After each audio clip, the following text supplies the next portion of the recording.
Great. Good afternoon. Welcome to the Marketplace Friends Lunch webinar. My name is Casey, and I'm with the MBC Friends. For all those who worked in the in Mapletree Business City at Alexandra, I really miss the times when we can gather during lunchtime. That was either at SAP or Samsung. We have with us today our friends from other marketplace areas as well, Christine and friends from CBD, and also Derek and friends from Transformation Changi. Just out of curiosity, how many of you here are joining us for the very first time? That is, maybe someone invited you and you've not attended any of our online or offline events before.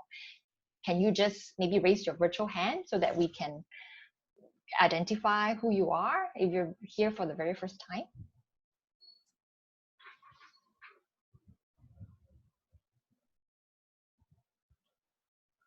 Wow, quite a few of us.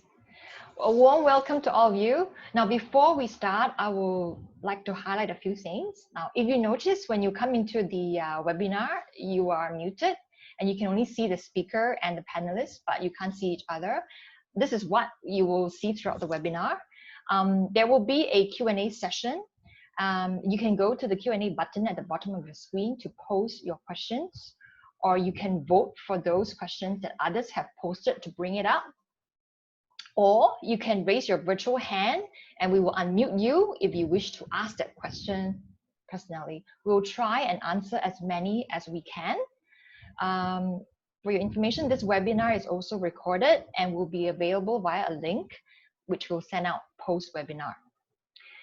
The title for today's webinar is COVID-19, a time for revelation, responsibility, reimagining, and reset.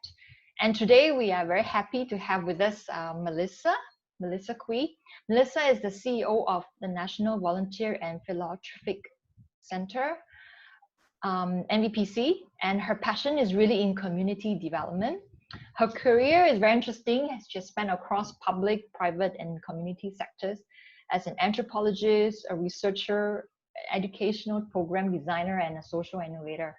So I'm very excited to hear her speak. I'm sure you all are as well. So I'll hand over the time to you, Melissa. Okay, thank you so much, Casey. Thank you all of the Marketplace friends for being here today. Really nice to know that actually there really are a lot of friends in the in the room, I guess too. I just wanted to have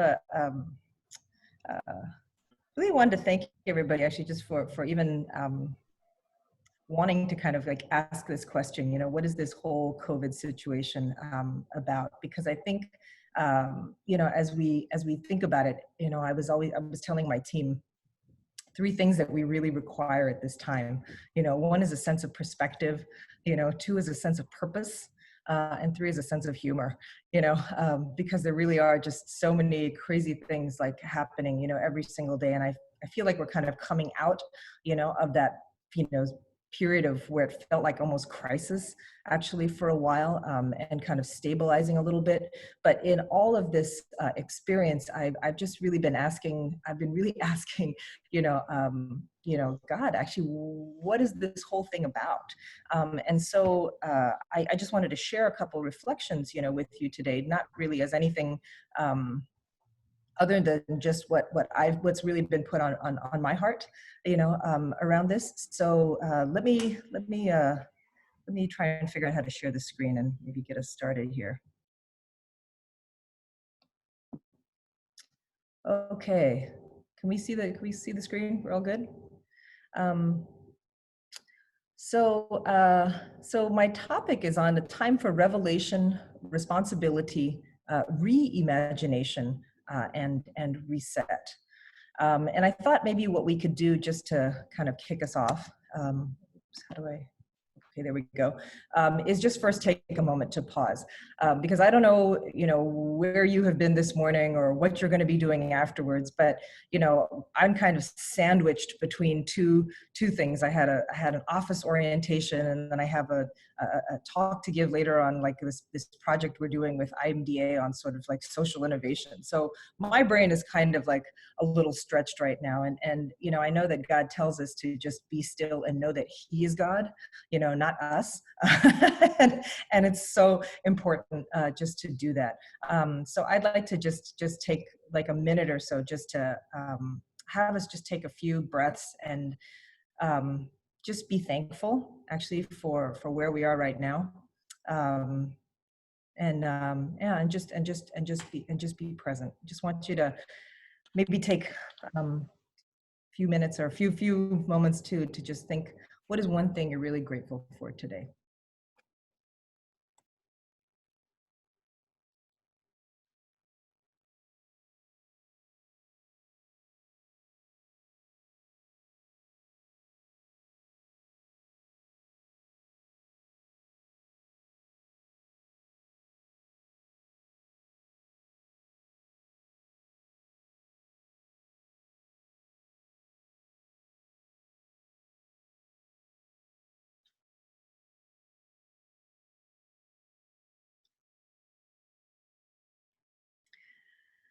And the funny thing is that none of us really like to pause. It feels awkward sometimes. Our minds are racing. There's so many other things to be thinking about. But actually, it's only in the pause that we can really hear. And, whether it's the day or whether it's the season that we're in, what is critical, I think, for us right now is just this moment of pause. And while COVID-19, this whole pandemic season seems to be this extremely frenetic period, actually what it has also created is that time for a pause, a big global pause in the economy, pause in sort of like the routines of daily life, pauses that are causing us to re-examine and reflect upon what really matters. And I think this period of pause overall is what I want to begin this reflection around. So there's three parts broadly to the sharing today. One is really just a couple insights, I think, at least just things that I've been pressing into, largely because I've been on my knees asking, oh my God, how do we get through this with all of the craziness that's that we're seeing happen? And for me and my day job is really about how do we mobilize some kind of a meaningful response, when there are so many needs that are around us. So how am I framing it? How have I felt like God's been leading me through this period? Secondly is really to just ask ourselves, maybe we could do a collective reflection, here too. And I want to just invite you to consider using the chat function if you'd like to share that with others, or even just, jot it down on your phone or journal or whatever it is to, if there are things that are striking you as I'm speaking to, just to write those things down, and perhaps to share that, with maybe one other person or a few other people too, so that you have that collective processing. The Bible really tells us there's safety in that counsel of the wise, right? And that we want to bring those people around us so that we can discern more clearly and hear more clearly what is actually happening. And then the last part, of course, is just a Q&A. And I promise I will do my best, but I do not promise that I will have all the answers. So I guess we'll start with that. Okay, so let me just summarize actually what do I sort of see this whole thing about. I think first is this idea that in the pause, it is only in the pause that we are able to stop and see more clearly.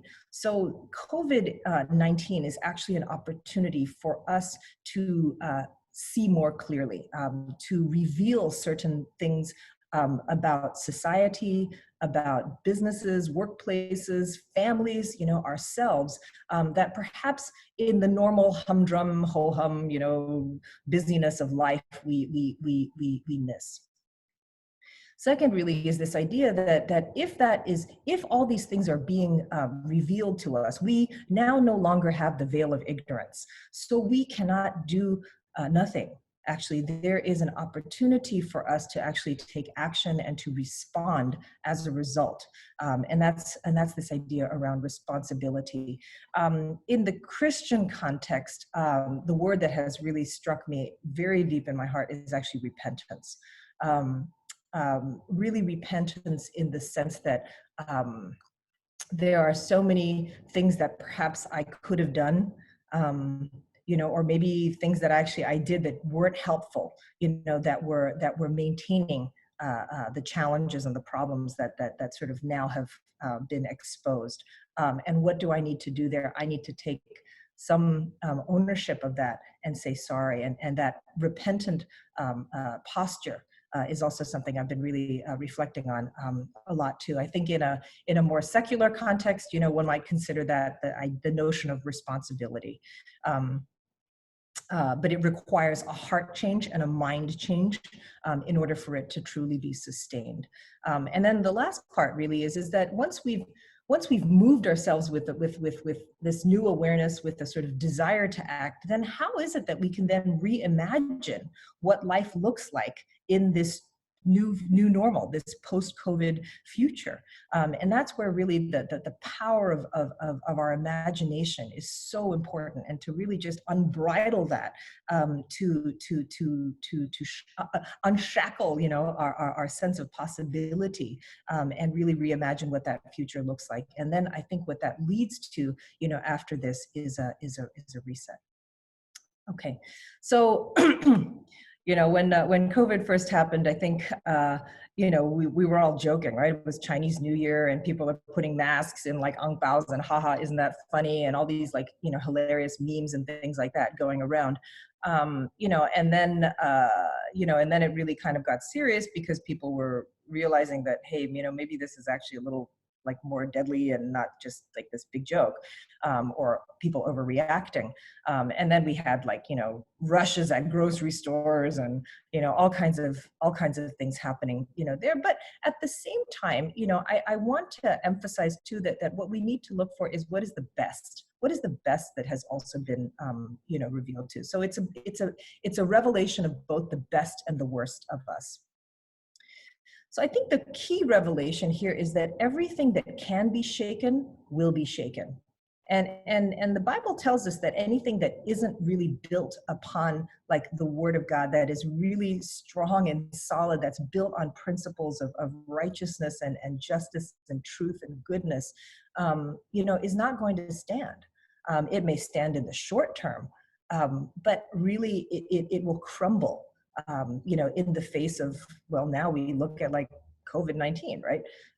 And so what this is really creating for us now is an opportunity to really see what is true, what is good, what is solid, you know, around us. And I think the principle here is that what was strong before the pandemic will be stronger after the pandemic, and what was weak before the pandemic will be shaken and exposed, you know. And so we can think of that then in the context of, say, like, you know, businesses, right? You know, if your business was a solid business, you know, delivering like a real service that people really need, you know, right now, you're actually doing pretty well. Not all businesses are suffering in this period, but if your business was something that was you know, you were highly leveraged, you know, I mean, and now you have no cash flow, you know, there's a lot of challenges there. I mean, you think about, you know, businesses and the exposure that they have now in their supply chains, you know, with respect to, for example, you know, the foreign workers, you know, now I believe that the new term is guest workers, the guest workers amongst us. Look at what has kind of been exposed in that sort of space.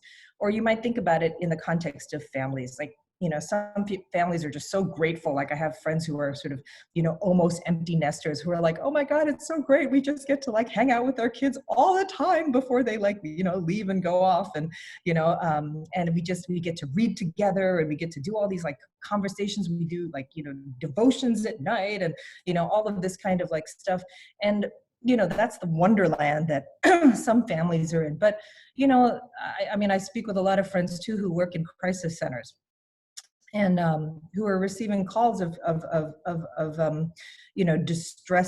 distressed people just really reaching out because actually there's family violence, and home is not a safe place, and being in a confined space with an unsafe adult as a child, for example, is not the greatest place to be.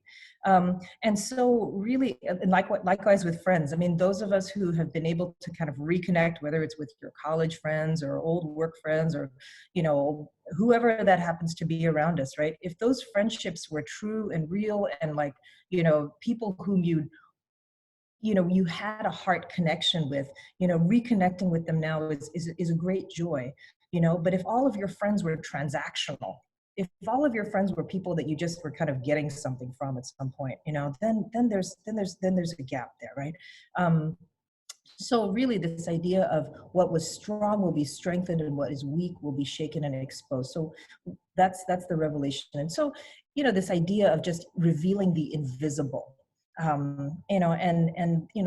there are so many. I mean, Jesus says, I come to save, the last, the lost, and the least, right? And he will go after every single last one. And we're supposed to be like him, right? We're supposed to be like him, but we kind of forgot, we kind of lost our,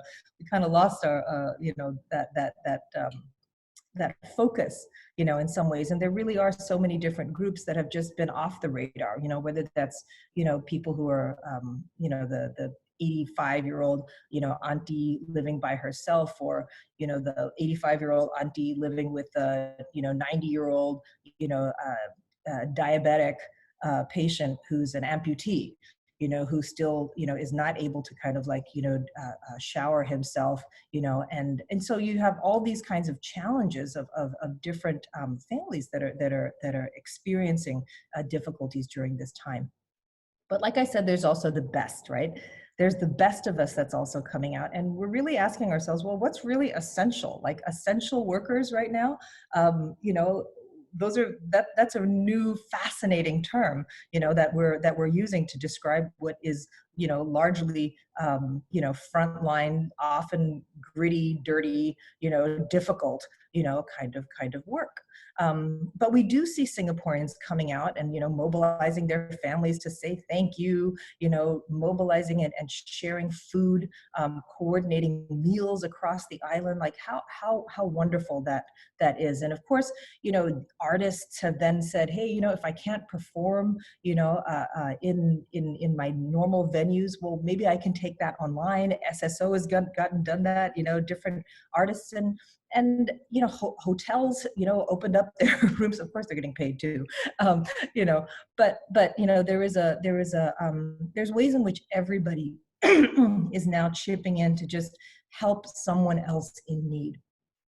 And so I think the revelation here is the truth that when we each give of what we have, there are none in need. Actually, we have enough to meet, everyone's need, but not everyone's greed. And that's something that has resonated, in my spirit, since this has begun too.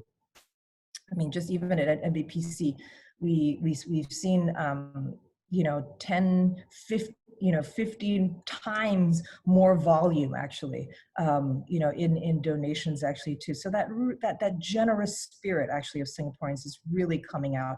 And I think it's also showing, people are always like, oh no, Singaporeans don't know how to innovate, they're not very smart, with that kind of thing. They're all good at efficient, but they don't really come up with different ideas. I think that's BS. I think one of the amazing things that I've started to see is that with the awareness of new needs, actually there has been incredible innovation actually, and even in my own team, actually literally people who were not even like the super techies, but were like, okay, let's go and figure this out, people came up with a site that's just helping to triage, all the donations in kind, across the different charities and now for migrant workers and so forth too. So I think all of these questions are really asking us, what is the real heart, of Singapore? Is the Singapore that we want, the Singapore which is, characterized by the pastimes of shopping and eating? Is our national characteristic Yasu? Is the movie that we want to tell about, ourselves, Crazy Rich Asians, which, by the way, if you look closely there, has been translated into Spanish as well as many other different, like 15 other different languages. What is the real heart of Singapore? And I think this is challenging us now to respond in a different way. Now, we want to deconstruct the word responsibility, essentially is the ability to respond.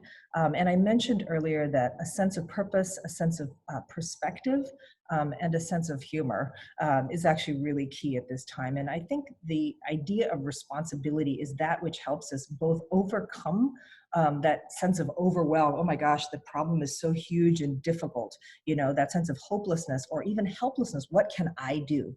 And I think this is where if we focus in on the specific things that we can actually do within our own realms of influence, and that could be your family, that could be your office, that could be your friends, that could be your community, whatever it is, there are opportunities for us to respond.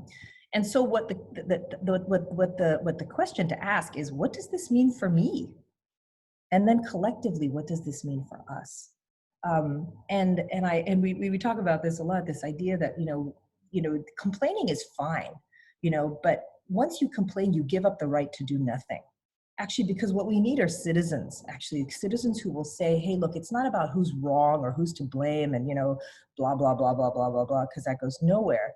It is about how do we activate the civic awareness, the civic impulse, the civic responsibility to actually be part of the solution. So the Bible tells us too, that without a vision, the people perish. And so what is it that we can do to ask ourselves and ask God, actually, God, what is in your imagination now for this better city, this better country, this better business, this better family, this better community that you have ahead for us, and taking some time to actually reflect more deeply and personally and collectively about that. And so two ideas, we've been thinking about too is what if we all just kind of were able to come together? Everybody has been given gifts and talents and skills and experiences, and God is a conservationist, so nothing in your life is ever wasted. The good, the bad, and the ugly, by the way, everything can be used for a good purpose. And the question is, what if we all came together to actually combine and complement one another in that? And this is just one example of that, which was something that we were thinking about when we found out that there were thousands of kids who got their only meal, actually their only healthy meal, at school. And so when circuit breaker happened, they're not getting their meal of the day, their healthy meal of the day. And so we were connecting with all of these different groups saying like, hey, how do we help these thousands of kids actually get their healthy meal of the day, and do that in a way that brings people together and helps everybody be part of the solution.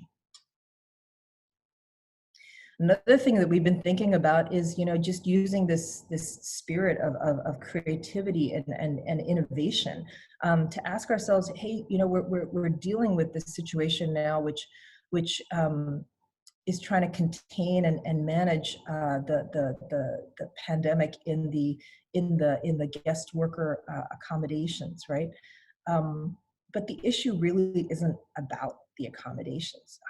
The issue is around the marginalization of these workers who we've just seen as economic units of production, and not as fathers and brothers and family members and providers honorable people who are helping to transform their nations, back home.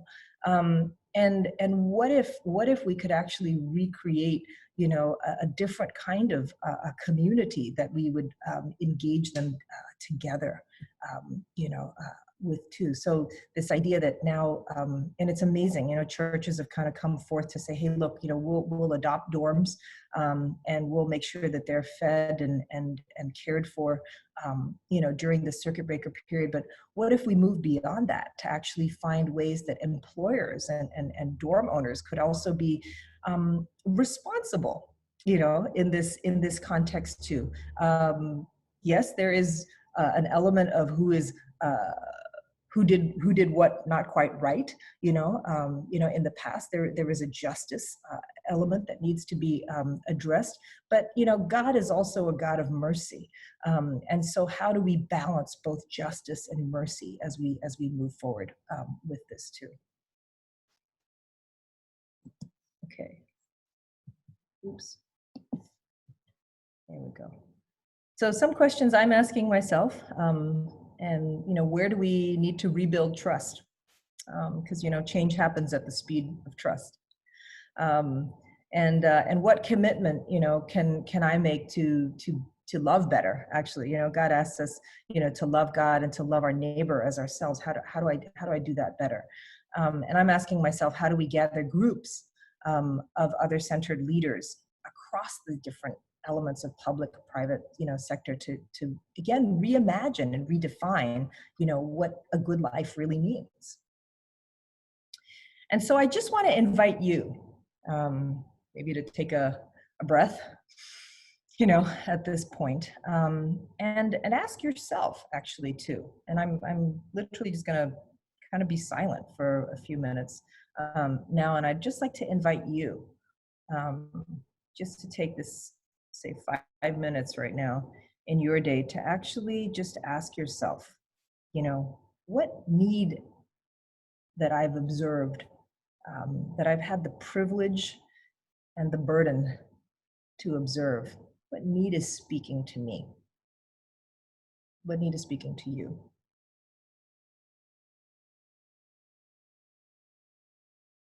What's one thing that when you read about it kind of gives you that, that sense in your stomach that something is not quite right?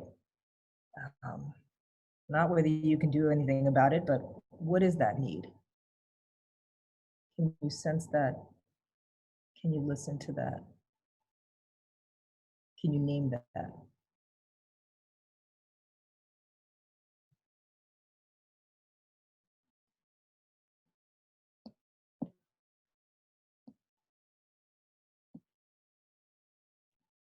Just write it down for yourself. If you think that's something you want to put into the chat, you're also welcome. You're welcome to do that. If you want to think about it later, that's fine too. But ask yourself, what is that one thing that I'm now seeing that I just cannot unsee? What can I now not unsee?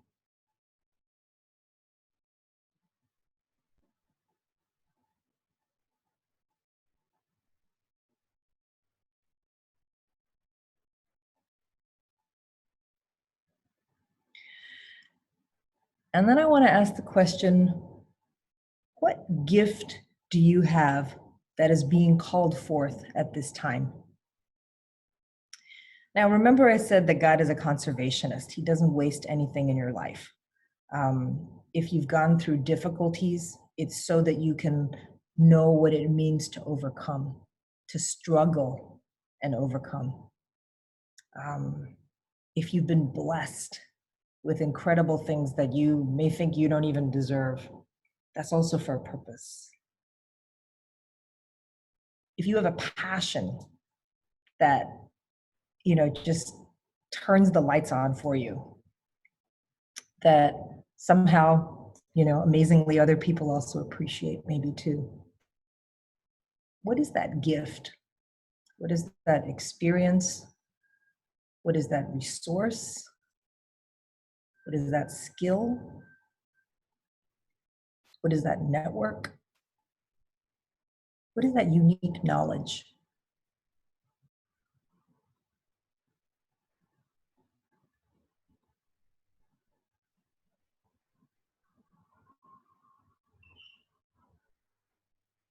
God deposits special things uniquely in each one of us for a purpose. And our lives are about figuring out what that is and giving it back to Him, right? And multiplying it for a greater good. So what is that gift?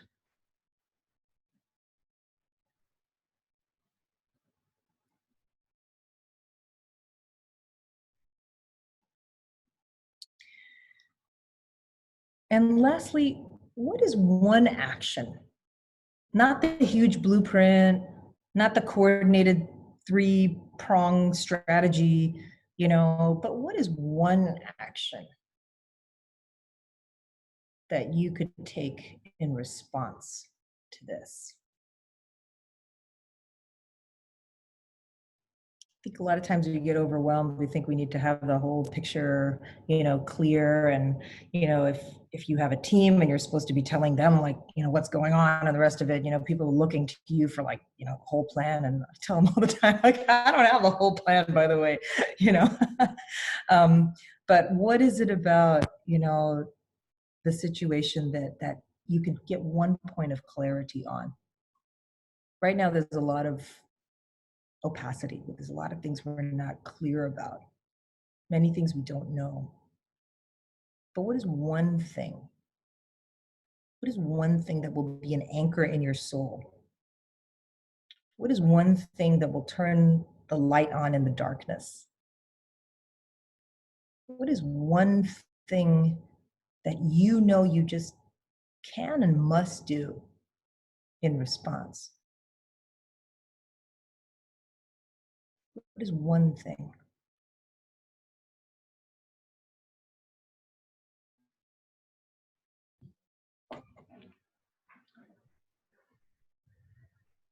I think, Melissa, there's a question here asking to clarify what is one action. Does it mean it's one action by a collective church group or a cell group? No, actually, so it's an individual action.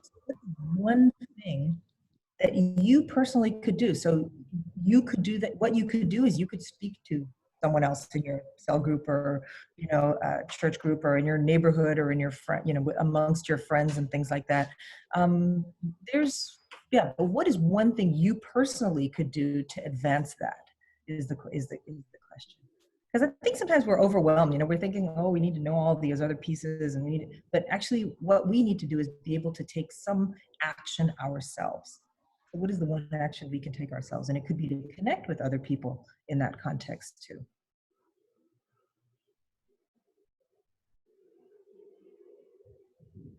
One thing you could do today, or one thing you could do this week in a sense too. Make it bite-sized, make it tangible and concrete.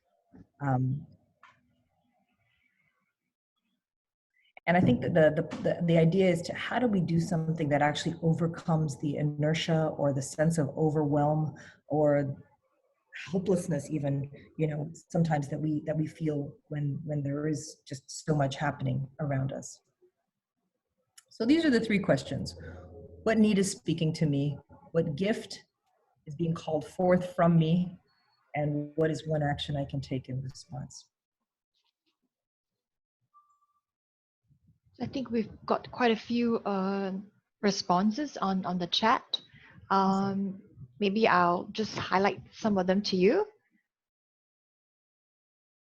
Yeah, no, I can see. Yeah, please, that would be super. Okay, I'll just kind of like walk through some of them. So so there's one thing that, there are some guest workers that moved into an empty facility that's beside his home, and he's going to find out whether his family can befriend them and help them in any way. And there's one comment about how profit companies may need to reflect on their priorities towards being more people-centered. There was one comment about I think there's probably a need to see a more coordinated effort to link churches to have a focused strategy to reach out the marginalized. And what COVID has really revealed for her is how much she doesn't really know the level of marginalization in Singapore, let alone minister to them, uh, there's emotional and psychological needs, um, and yeah, need for counseling. And maybe there's Wow, something that he could do is provide some kind of pro bono counseling service and reach out to those in need. Um, amazing. yeah, so there's another point about the need to support the low-income families and the underprivileged. And one gift that he has is in terms of financial resources. And what he's doing now is he's working with an FSC to purchase groceries and other necessities for families that are in dire need of essential items. Amazing. Yeah, so befriending or to guest workers, we Yeah. pals. Yeah. Wow. Mm. um yeah, and equipping myself more in apologetics and getting ready to answer questions post circuit breaker or even during the circuit breaker season. Yep. Yeah, and one of them shared maybe the need to start with living a simpler life and inspire others to do the same, Wow. with the view to use the resources for others that are marginalized. That's Um, amazing. a need to reduce wastage of resources, food, and things that we tend to accumulate over time. Yeah. Um, so one of the interesting thing that was brought up was one of them was actually asked to equip seniors with IT apps and to teach them how to use Mm. few occasions, all the WhatsApp video and all that. Yeah. It's not easy because many seniors either don't know how to operate, and I think that's important because they tend to be cut off then because they generally prefer physical interactions, and at times like this when you need to rely on technology which is not something that they are really comfortable with, Right. so yeah, so she's equipping herself to better equip to help the seniors in this time. Yeah. uh, That's why actually, these are such amazing reflections actually, and insights, and I feel like it's really the beginning of being. I mean, seeing is the beginning, right? I mean, it's just being able to see first, and that's why I think even this platform, this Marketplace Friends platform is incredible because actually the concentration actually of knowledge of skills of financial of ideas I mean is tremendous and being able to kind of come together and collectively struggle and collectively discern too what is it that God may be drawing forth from us in this period where we can truly create. I think we call it the city of good, this idea that where people come together to give their best for others, not their scraps and not their leftovers, but really give their best, not just for themselves but for the greater good. you know um, yeah, and I think that those kinds of reflections really are what lead us to that reset. I think you mentioned that one of the comments was I had no idea all of these things existed. I had no idea there were families that didn't have devices or access to data and or couldn't need other people to help them clean them and bathe themselves or just even the mental health like stresses that people are experiencing at this point. I just had no idea. But the gift of sight in that sense is also that burden of sight.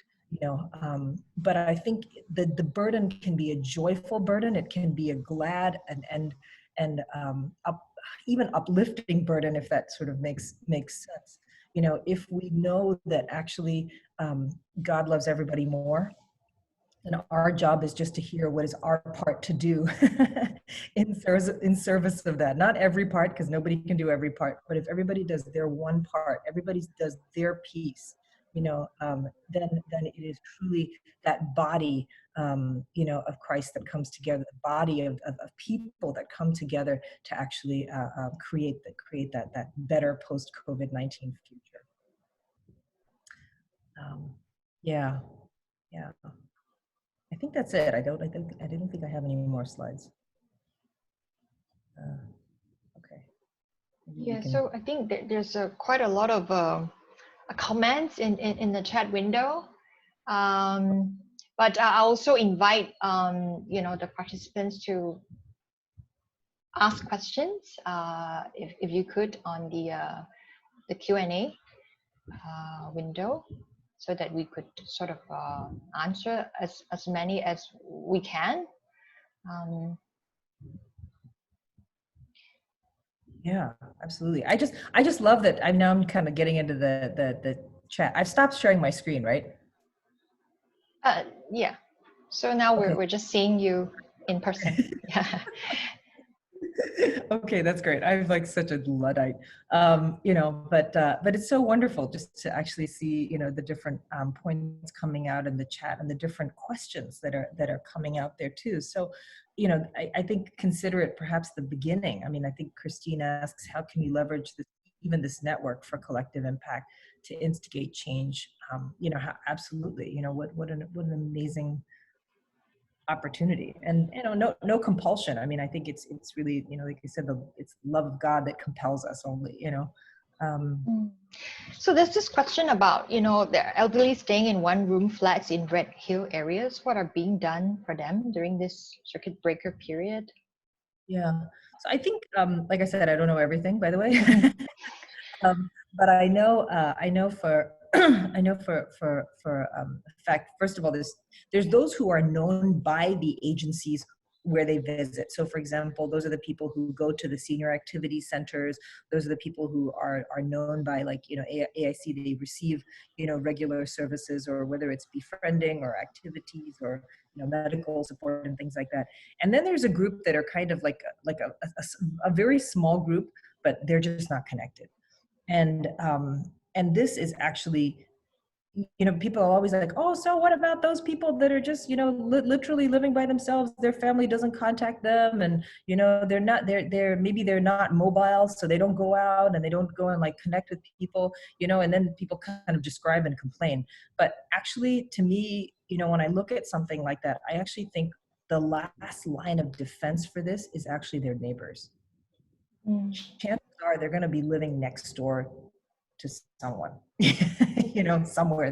They probably don't live by themselves in some, big house in the middle of nowhere. They might do, but unlikely. The chances are they live next to somebody, and if you live next to somebody, then that somebody could be that someone who checks in. Hey, auntie, how are you doing? Have you eaten? What's going on? And do you have a mask?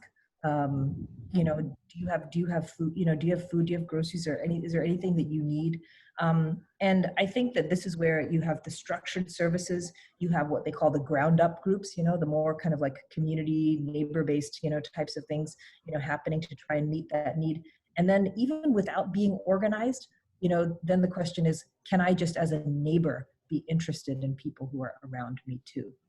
So there's essentially those kind of like three buckets, if you will, of outreach for them. And as I understand, there are some actually activity centers that are still open. And I know that some, groups have actually been going out to deliver care packs to these homes, as well as to the caregivers, of them, because, that's another one that we kind of forget too. The caregivers and the domestic helpers who are literally working like 24/7. I mean, they're supposed to have a rest day, but everybody's at home and everybody has needs, and where's the rest for that too, right? So there's additional caregiving and helping demand that's also present at the moment. Okay, I think there are a few questions. Of course, maybe the first one. I think great thoughts, Melissa. Appreciate you facilitating the thinking process. Is there any existing platform that one can use to see what needs are there out there? Yeah. So actually we're create actually there right now there's no one single place that is terrific for everything. They're kind of like, it's kind of disaggregated in different parts. And then they're typically by sector. So you can look, for example, at the elderly, AIC will have a ton of information that's on there. The broader social services, NCSS will have those kinds of things. Then you can look at, so it's largely by sector, like environment, we'll have environment council and arts and so on and so forth and things like that.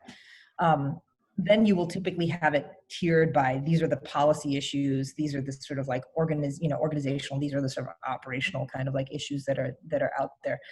But having said that, one of the things that we're trying to do right now is actually publish little bite-sized types of reports, what we're calling sort of like sector insights. We're calling them cheat sheets. That was a bad name, but anyway, to help people get a sense of those things. So I can share a bunch of those with you, because we create those actually for companies, to help companies understand it. And actually schools have been interested in that kind of thing too, to understand, so in the children and youth space, what are the different issues, who's doing what, why, what's needed, what you can do, things like that. We start to structure that information. So we have children and youth, the elderly, people with disabilities.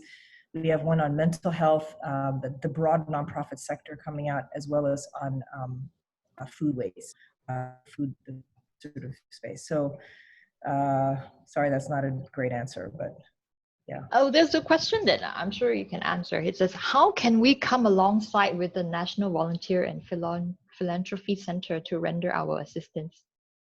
Gosh, well, a lot of different ways, actually, and I did not plant that question. So there's many other places you can go to render your service, by the way. But we see ourselves as coming alongside and helping just to support.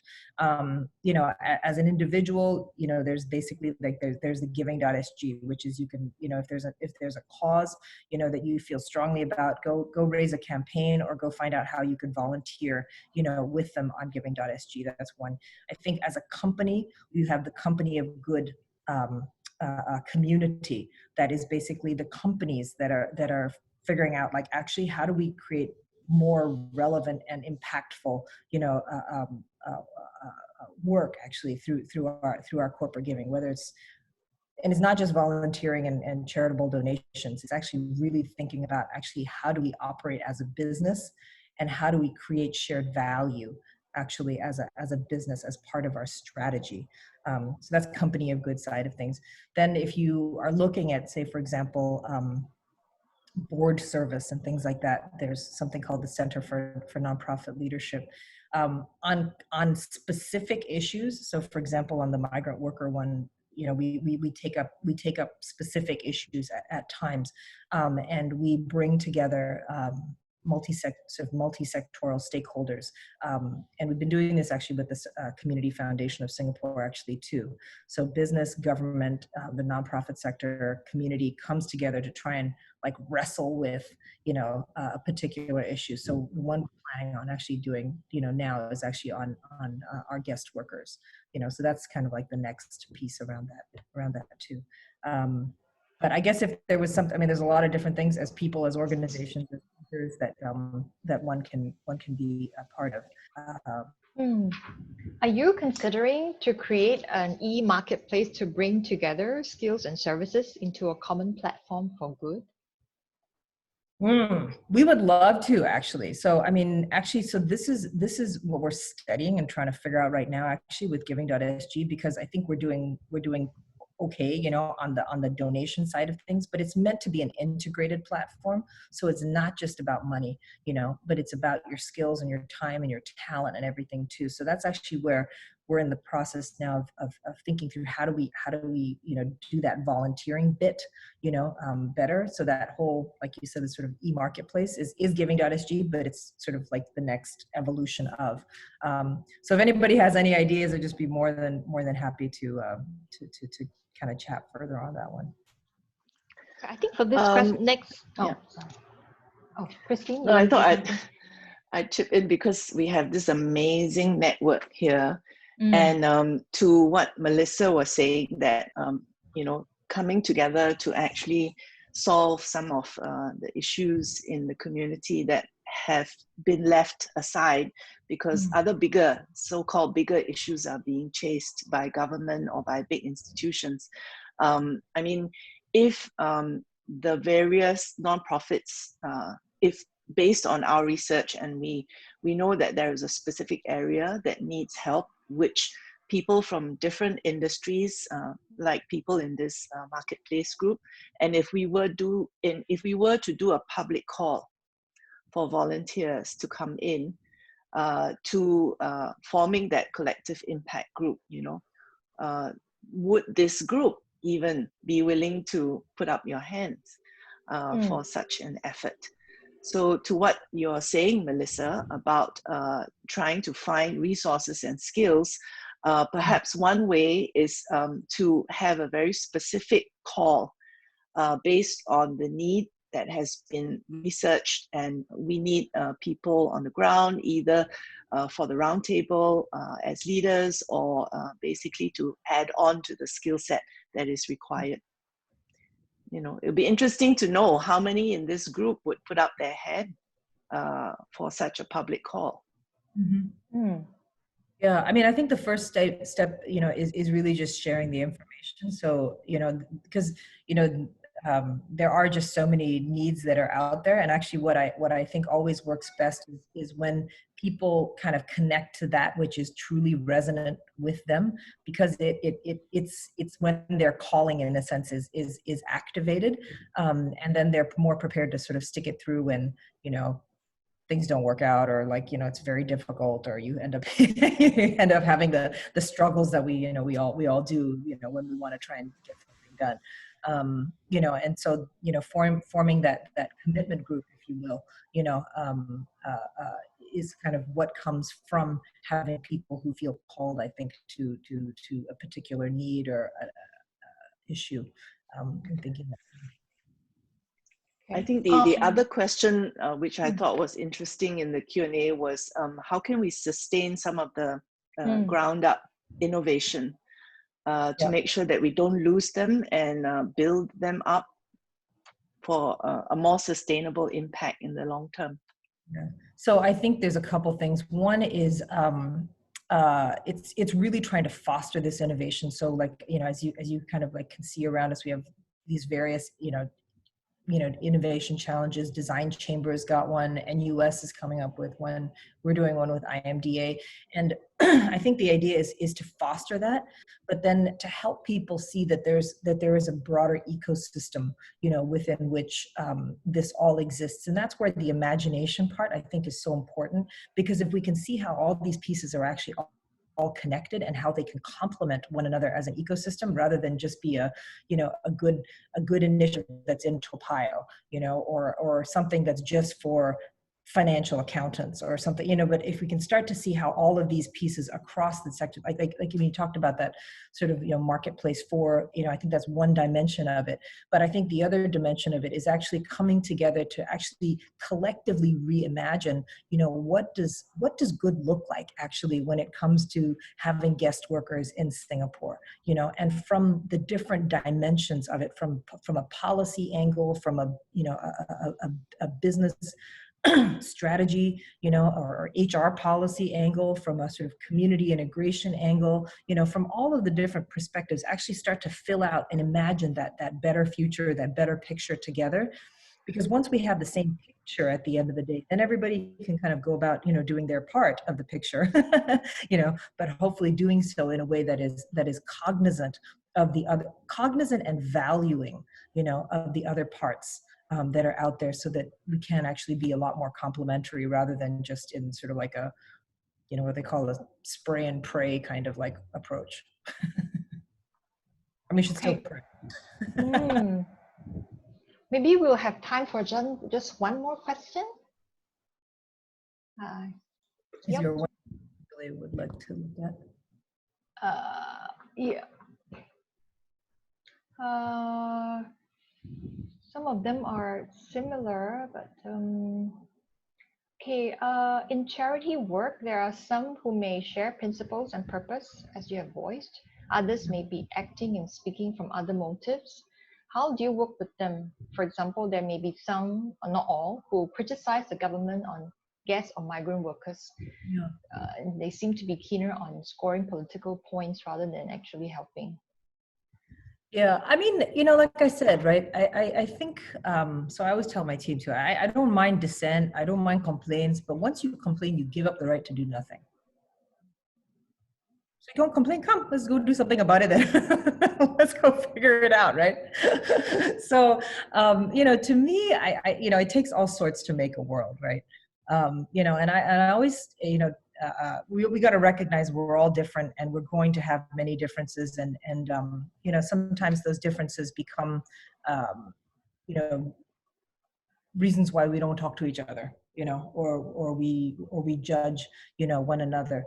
But I think the challenge is really for peacemakers in the system to come and start connecting the different let's call them voices in the room, and articulating what is maybe the third way, or what is the thing that we all have in common, around this too. I have to say, there's not everything that I love about, every, government policy that's out there, but as a Christian, we're also called to kind of like, be under authority, right?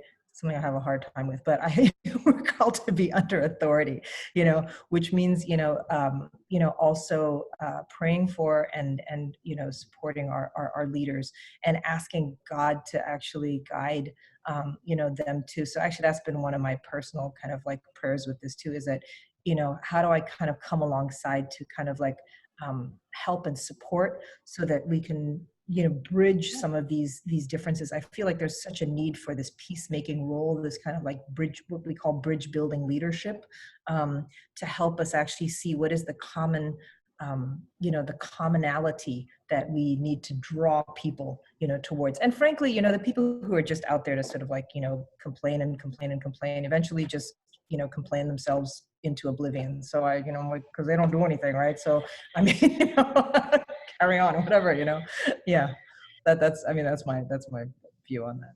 Thank you for answering that question.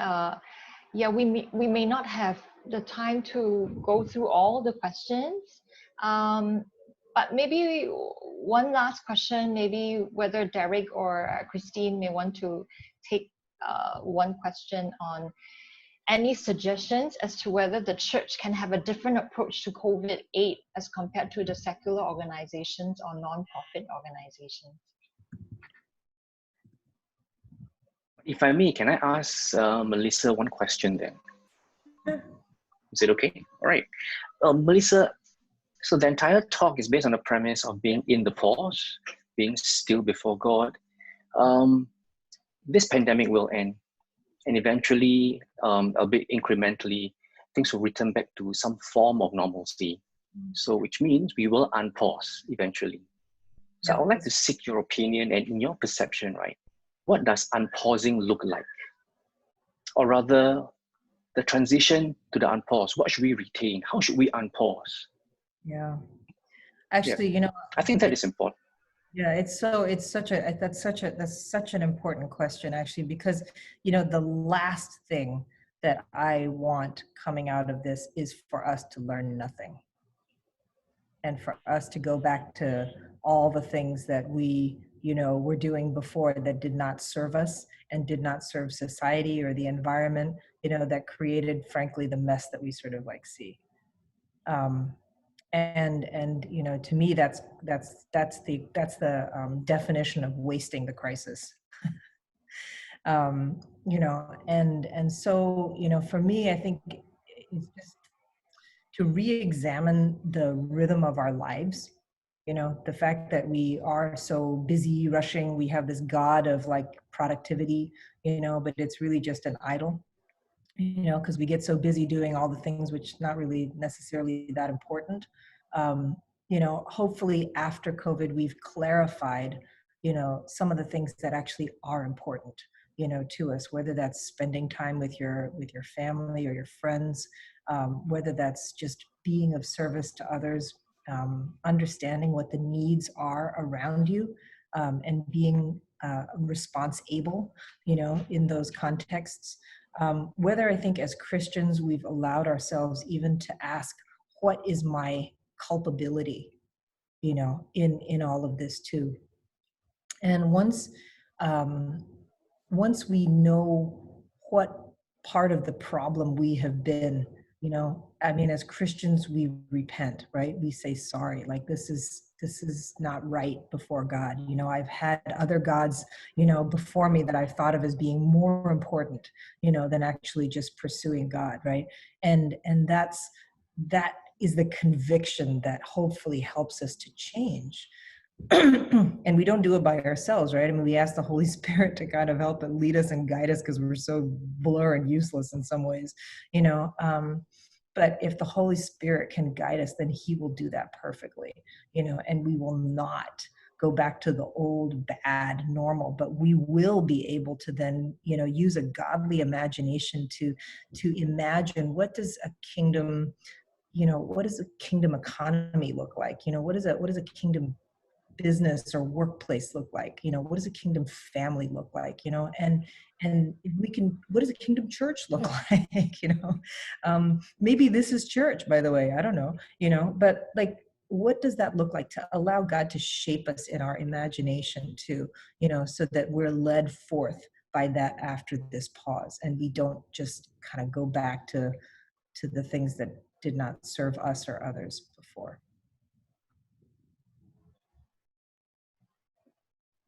Okay. There's actually one very interesting question, which I think would be good for us to kind of talk it through. But I'm not sure. Maybe Christine or Derek may want to take this question. For many of the young people, this is their first real crisis that is so close to home. Prior to COVID, fear of the future has been one of the top concerns that came out when the youth were surveyed. Now we have a brilliant young generation, one that has been known to be generous, but this fear now has heightened and could lead to a poverty mindset and an unfavorable shift. While previous surveys have proved this generation to be one that is possibly the most giving, how this COVID situation plays out and have an impact on them and on society is a real consideration. Any thoughts or insights as to how we could intentionally bring courage, empower and equip, and even more intentionally disciple the young to have hope and to stay generous? Are there any initiatives that you guys are undertaking or thoughts on how we can come together to disciple the generation in their first real national crisis? Quite a long question. Yeah, but it's interesting. Is that from Christine, Derek?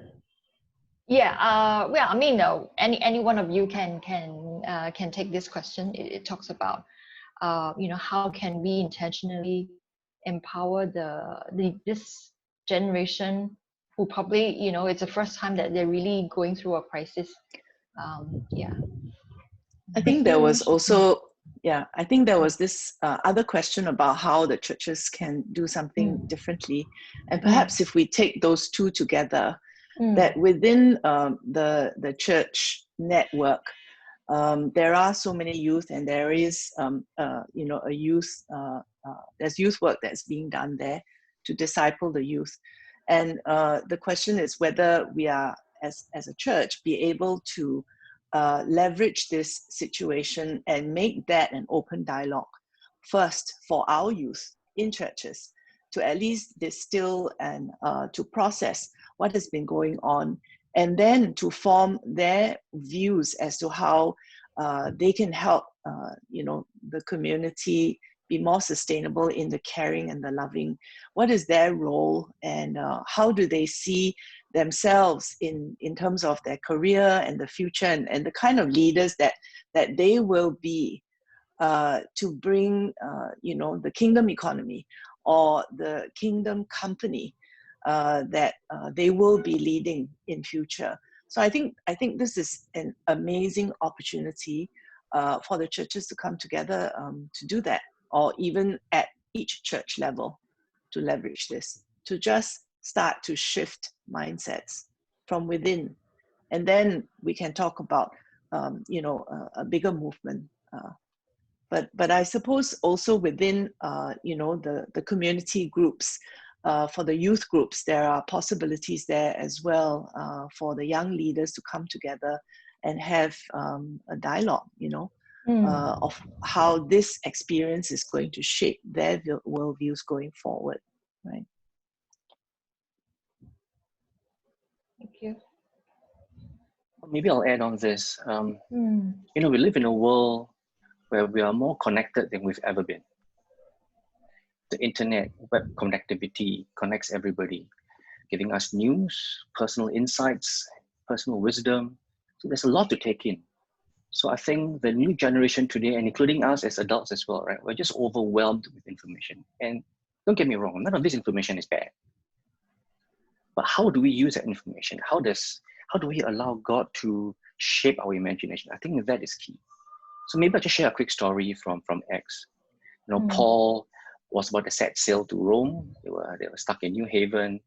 And just before they leave, Paul just shared with the entire crew, right? I perceive that this trip is going to be perilous.